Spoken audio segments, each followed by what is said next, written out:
అక్క నమస్తే. నమస్తే అన్న నమస్తే అన్న. మైను అనగానే ఛత్తీస్గఢ్ పోలీసులకు ఒక గుండెల్లో రైలు పరిగెట్టింది. సిఆర్పిఎఫ్ క్యాంప్ మీద అటాక్, 76 మంది చనిపోవడంతో పాటు చాలా విషయాలు మీరు చేశారు. ఇంకా అక్క గురించి చెప్పాలంటే నల్లమల్ల ఫారెస్ట్, ఏఓబి, డీకే అన్ని ప్రాంతాల్లో పనిచేశారు. అమ్మ, మీరు ఆ టైంలో అడవిలోకి వెళ్ళిన సమయానికి మీ గ్రామంలో ఉన్న సమస్యలు ఏంటి, ఎందుకు అడవిలోకి వెళ్ళారు, వెళ్ళిన తర్వాత జరిగిన కార్యక్రమంలో అమరాలు అవడం అనేది కొంచెం బాధాకర విషయం. ఆ సంఘటన ఎలా జరిగింది ఫస్ట్ మీరు చెప్పండి. మీ ఆ సమయంలో నల్లమల్ల ప్రాంతం కానీ, ప్రకాశం జిల్లా ప్రాంతం కానీ, మీరు పుట్టి పెరిగిన అర్ధవీడు ప్రాంతం కానీ ఎలాంటి సమస్యలు ఉంటాయి? ఫస్ట్ మా అన్న పార్టీలోకి వెళ్ళాడు. అప్పుడు పెద్దగా మేము అంత జ్ఞానం కూడా లేదు. పార్టీకి ఎందుకు వెళ్ళారమ్మా సాగర్?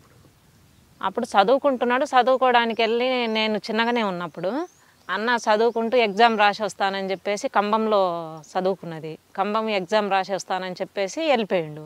ఇక రాకపోతే ఎందుకు రాలేదా అని చెప్పేసి 2-3 మరుసటి రోజుకల్లా ఏం లేడు అని చెప్పేసి అంటే ఆ నక్సలైట్లలో వెళ్ళిపోయినాడు అనేది చెప్పి ప్రచారం అయింది. అరే అసలు ఎగ్జామ్ మా అమ్మ వచ్చి మమ్మల్ని అడిగింది, అన్న ఏం చెప్పి వెళ్ళాడంటే ఎగ్జామ్ కోసం అని బ్యాగు ఇవన్నీ పట్టుకున్నాడు వెళ్ళినాడు అని చెప్పినాము. ఇక వచ్చి సాయంత్రానికల్లా ఇక ఫుల్లు ఏడుస్తూ ఉన్నాము. ఇంక మా అన్న లేడు, ఎటు పోయిండో అని చెప్పేసి. ఇక జనాలందరూ వచ్చేసి వాళ్ళు మత్తు మందు పెడతారు, అటు చేస్తారు ఇటు చేస్తారు, నక్సలైట్లలో తీసుకుపోతే ఎక్కడన్నా చూడండి రైల్వే స్టేషన్లల్లో అంటే. పార్టీ గురించి కూడా అప్పటికి పెద్దగా మాకేం తెలియదు. పార్టీ 2-3 సార్లు మా గ్రామానికి వచ్చింది తప్ప అంతకుముందు పెద్దగా కార్యక్రమాలు జరిగినటువంటిది పార్టీ గురించి కూడా మాకు పెద్దగా తెలియదు. తర్వాత అంత ఆలోచించేంత జ్ఞానం కూడా కాదు మాది, చిన్నగానే ఉన్నాము. ఇంకా అన్న వెళ్ళిన తర్వాత అంటే అన్నకంటే నేను 5 సంవత్సరాలు చిన్న. ఇంకా వెళ్ళిన తర్వాత చాలా లెక్క ఎతికినాము, రైల్వే స్టేషన్లు, బస్ స్టేషన్లు, మనకు తెలియదు పార్టీ ఎక్కడ అంటే తీసుకొని వెళ్ళి ఎటో తీసుకెళ్తారు అనేటువంటిది ప్రచారం ఉన్నది. అట్లా తిరిగినాము, చుట్టుపక్కల ఊర్లు తిరిగినాము. అంత లెక్క తిరిగితే కొండ దాటేసి యువతల సైడు అంటే మా ఊరు అర్ధవీడు మండలము లక్ష్మీపురం విలేజ్, అటు వెలగలపాయ లోయ అంటారు, ఆ లోయలో మా ఊరు ఉండేది.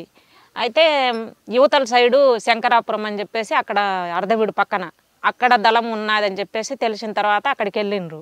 అక్కడికి వెళ్తే వీళ్ళు మా వాళ్ళు వెళ్ళేసరికి వాళ్ళు లేరు.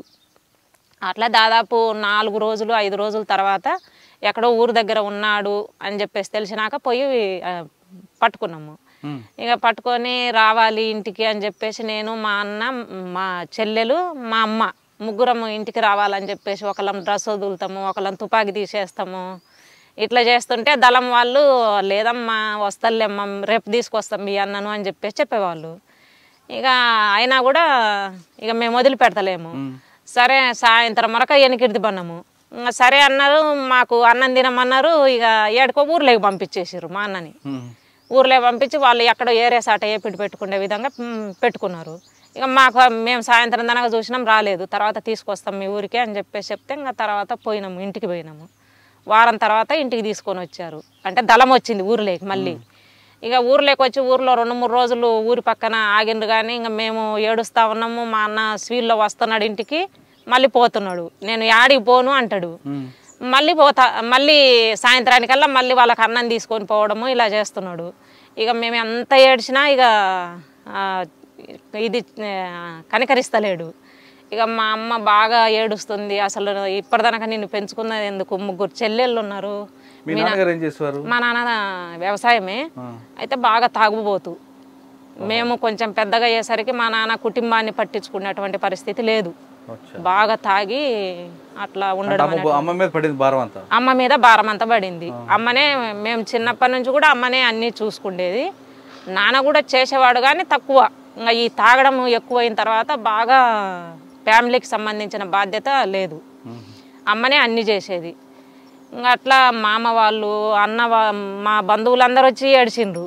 అయినా ఏమి మాట్లాడతలేడు. నేను ఏడికి పోతున్నా, ఇక్కడే ఉంటున్నా కదా, ఎందుకు మీరు ఏడిచేది అంటాడు. ఇక వెళ్ళిపోయిండు. వెళ్ళిపోయి దాదాపు 6 నెలలు రాలేదు. ఇంకా పార్టీ అసలు ఇంటికెళ్ళి ఊర్లోకి రాలేదు, చుట్టుపక్కల రాలేదు. ఇంకా ఏడవడం ఇంకా ఎప్పుడు మాకు అసలు ఇప్పటికి కూడా చికెను మటన్లు ఇలాంటి అలవాటు లేదు. అంటే మా అన్న మేము చిన్నప్పుడే పార్టీలోకి వెళ్ళిపోవడము. మా అమ్మ ఎప్పుడు పండగలు వచ్చినా లేకపోతే ఏదన్నా ఫంక్షన్లు జరిగినా ఎప్పుడు మా అన్న గురించి చెప్పి ఇంకా బాగా ఏడవడము ఇట్లనే ఉండేది. ఇంకా అట్లా మాకు చికెన్ మటన్లు కూడా మాకు అలవాట్లేదు, మొత్తం మా ఫ్యామిలీలో తీసుకొచ్చేది లేదు. ఇంకా ఎవరన్నా మా మామ వాళ్ళు తీసుకొస్తే మా అమ్మకు తినేది, ఇంకా అట్లా ఉండేటోళ్ళం. కానీ అట్లా అసలు మొత్తము లేదనమాట. అట్లా ఇక మా అన్నయ్య వెళ్ళిపోయిన తర్వాత మళ్ళీ 1997-6 టైంలో కొంచెం ఎక్కువ తిరుగుతున్నారు. ఇంకా మళ్ళీ అక్కడికి రావడము, నేనైతే రానింటికి వచ్చిపోతుంటా అని చెప్పేసి క్లియర్గా చెప్పిండు. ఇంకా అప్పటికి 2 సంవత్సరాలు దాటిపోయింది. నేనైతే ఇంటి దగ్గర ఉండను, నేను ప్రజల కోసం పనిచేయాలనుకున్నా, వెళ్తున్నాను. ఊర్లో ప్రభావం ఎక్కువ ఉందమ్మా? ఊర్లో పెద్దగా ప్రభావం ఏం లేదన్న. చుట్టుపక్కల ఇదంతా ఊర్లో పెత్తందారులు భూస్వాములు అట్లా ఏం లేదు. అంటే జనరల్ గా గ్రామ పెత్తందారులు ఉండేటోళ్ళు. ఆ పార్టీ మీద అభిమానము, పాటలంటే పాటలు పాడి బాగా ఇంట్రెస్ట్ గా పాటలు పాడేవాళ్ళు, రైతులకు సంబంధించి పాడేవాళ్ళు, విద్యార్థులకు సంబంధించి పాడేవాళ్ళు, లేడీస్ సమస్యల మీద పాడేవాళ్ళు.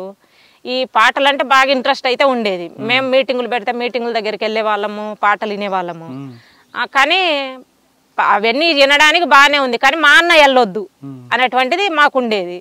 ఇక లాస్ట్కు చెప్పిండు, నేనైతే వెళ్తాను, ఇంటి దగ్గర అయితే ఉండను, పార్టీలోకి నేను వెళ్తాను, అప్పుడప్పుడు వచ్చిపోతుంటా, మీరు ఏడుస్తే అది కూడా రాను అని చెప్పేసి మాట్లాడిండు. మీరు ఏడవడము ఇంక ఇది చేయడం అది గోల్ చేసిర్రంటే నేను అసలే ఇంటికి రాను, మీ ఇష్టం అని చెప్పేసి మాట్లాడిండు. ఇంకా మేమే కన్విన్స్ కావాల్సిందే, ఎందుకంటే అప్పటికి దాదాపు 2 సంవత్సరాలు అయిపోయింది కాబట్టి ఇంకా కనీసం కళ్ళ చూపు చూసుకోవాలన్నా కావాలి కదా అని చెప్పేసి ఇంకా సరే అని చెప్పేసి ఏడవడం తగ్గించేవాళ్ళము. ఇంకా అట్లా 2 సంవత్సరాల తర్వాత ఇంకా రావడం పోవడం అలా చేసేవాడు. ఇక 2 సంవత్సరాల తర్వాత చెల్లెని కూడా తీసుకెళ్తానని అమ్మకు చెప్పాడు. అయితే అప్పటికి నాకు పార్టీ గురించి పెద్దగా ఏం తెలియదు, రాజకీయాలు ఇలాంటివి నేను చదువుకోలేదు పార్టీలో, ఇంటి దగ్గర నేనేం చదువుకోలేదు, పార్టీలో చదివే నాకు. కాబట్టి ఇంకా పార్టీలోకి వచ్చిన తర్వాతనే నేను చదువు ఎంత ప్రారంభమైంది. అట్లా పార్టీ గురించి పెద్ద రాజకీయాలు ఇలాంటివి అయితే మనకు ఇంటి దగ్గర ఉన్నప్పుడు ఏం లేదు, అట్లా ఉండేది. ఇక సరే అని చెప్పిన తర్వాత ఇక నన్ను అడిగాడు, మరి ఏంటి పద్మ వస్తావా పార్టీలోకి అని చెప్పేసి అంటే సరే వస్తాను అని చెప్పినాము. వస్తాను అని చెప్పి ఇక ఫస్ట్ కొన్ని రోజులు సరే వచ్చి ఫస్ట్ దళం పద్ధతులు పార్టీ పద్ధతులు చూడు, ఆ తర్వాత నువ్వు నీ ఇష్టం. అది పార్టీలు అయితే మంచి బాగుంటారు జెంట్స్, ఈ బయటి సమాజం లాగా పెళ్ళిళ్ళు అయినా ఈ బయటి సమాజం లాగా తిట్టడం కొట్టడం తాగడము ఇలాంటి ఉండవు లక్షణాలు చెప్పాడు. చెప్పిన తర్వాత అయితే మధ్యన వెళ్ళొచ్చే వాళ్ళము, 1 వారము 10 రోజులు ఉండడము రావడము, నేను మా అమ్మ ఇద్దరం వెళ్ళేసి. అట్లా వచ్చిన తర్వాత ఇంకా 97 ఆ టైంలో ఫుల్ టైమర్గా వెళ్ళిన పార్టీలోకి వెళ్ళిన. 2007 నల్లమల దళమే. అప్పుడు బాలన్నని తూర్పుగోదావరి పశ్చిమ గోదావరి ఆయన ఇప్పుడు బయట ఉన్నాడు, బయటనే ఉంటున్నాడు, కమాండర్గా ఆయన ఉన్నాడు. ఇంకా అన్న కూడా అదే దళంలో ఉన్నాడు. నేను అమ్మ ఇద్దరం వెళ్ళినాము, వారం రోజులు అట్లా ఉన్నాము, మళ్ళీ ఇంటికి వచ్చేసినాము, మళ్ళీ వెళ్ళే వాళ్ళము. అయితే అన్నిటికంటే నాకు పోవడానికి బాగా అంటే ఈ అన్న చెప్పడం ఒకటి, ఇక పోలీసులు బాగా తిరగడము, ఇంటికి వచ్చేసి ఇంటి మీద దాడి చేయడము, అసలు ఎవరు ఉండరు మా ఇంట్లో, మగవాళ్ళు ఎవరు లేరు, మా నాన్న ఎక్కడో ఉండేటోడు, ఎవరు మా మేనమామ వచ్చి మా ఇంటి దగ్గర కూర్చున్నా కూడా ఈడు సాగరే అని చెప్పేసి, సాగర్ అంటే అప్పుడు ఈడు ప్రతాప్ అని చెప్పేసి తీసుకొని కొట్టుకుంటూ పోవడము. తర్వాత నేను ఇంటి దగ్గర ఉంటే నువ్వు వాడి భార్యవా వాడు చెల్లివా అనేటువంటి ఆ మాటలు ఉన్నాయి చూడు, అసలు కనీసం ఎవరు నువ్వు అనేటువంటిది అడిగే ఇది కూడా లేదనమాట. అట్లా మాట్లాడేవాళ్ళు. అసలు వీళ్ళకి ఏంది ఇంత ఇదిగా అడుగుతున్నారు, అసలు భార్య అనేది చెల్లి అనేటువంటిది తెలుసుకోకుండా కూడా ఎట్టనంటే అట్లా మాట్లాడుతున్నారు, కొడుతున్నారు. నన్ను కొట్టిండ్రు, మా అమ్మను కొట్టిండ్రు, మీ అన్న ఎక్కడున్నాడు అని చెప్పేసి మాట్లాడితే, ఎక్కడున్నా మా తెలియదు, పోయి పట్టుకోండి, మాకు దిక్కు లేకనే మేము ఏడుస్తున్నాము అని చెప్పేసి మాట్లాడినాము. ఇక మమ్మల్ని కొడితే మళ్ళీ తర్వాత ప్రజా సంఘాల వాళ్ళు ఎవరో పత్రిక వాళ్ళు వచ్చిండ్రు, వచ్చి అడిగినరు, మిమ్మల్ని ఏమన్నా పోలీసులు ఏమన్నా ఇబ్బంది పెట్టారా అంటే, అవును కొడుతున్నారు, వచ్చి వారానికి ఒకసారి వస్తారు, 2 రోజులకు ఒకసారి 3 రోజులకు ఒకసారి వచ్చి ఇంటి మీద పడి కొడుతున్నారు, బంధువులను కొడుతున్నారు, ఇట్లా చేస్తున్నారు అని చెప్పేసి అని ఇంకా ఈ అంతా ఎందుకు నేను వెళ్ళిపోతానని చెప్పేసి ఇంకా నేను పార్టీలోకి వెళ్ళిపోయాను. అంటే పోలీసులు వేధింపులే మీకు అటువైపు తీసుకురావడానికి? పోలీసులు వేధింపులే. నాకైతే మెయిన్ పార్టీలోకి అంతకుముందు అంత వెళ్ళాలనేటువంటి ఇంట్రెస్ట్ అయితే లేదు. అన్న చెప్పినా కూడా ఆ పార్టీ రాజకీయాలు మనకు తెలియదు కాబట్టి అంత పెద్దగా ఇది లేదు, కానీ పోలీసుల వేధింపుల వల్లనే వెళ్ళిపోవడం ఎవరమ్మా అనేటువంటిది అప్పుడు బాగా ఎక్కువ వేధించిన పోలీస్? అట్లా గుర్తు లేదన్న, ఆహా. అట్లా గుర్తు లేదు అంటే అసలు. సమయం సందర్భం లేకుండా రావడం, కొట్టడం. కొట్టడము అంటే ఓన్లీ పార్టీలోకి వెళ్ళిపోయిన దానికి పోలీసులకు అందరికీ తెలుసు, గవర్నమెంట్కు తెలుసు, పోలీసులకు తెలుసు. ఫ్యామిలీ వెళ్ళిపోమని చెప్పేసి ఏ తల్లిదండ్రులు చెప్పరు. అవును. ఎందుకంటే కని పెంచుకున్న పిల్లలను మీరు మా దగ్గర ఉండకుండా మీరు వెళ్ళిపోండి పార్టీలోకి అని చెప్పేది చాలా తక్కువ. అవును. ఒకవేళ చెప్తున్నారు అంటే పార్టీ రాజకీయాలు వాళ్ళకి అర్థమవుతాయి. అవును. అట్లా ముఖ్యంగా అయితే మీకు పోలీసుల వేధింపులు, పోలీసుల వేధింపుల వల్ల నేను లాస్ట్కు పార్టీలోకి వెళ్ళిపోయింది.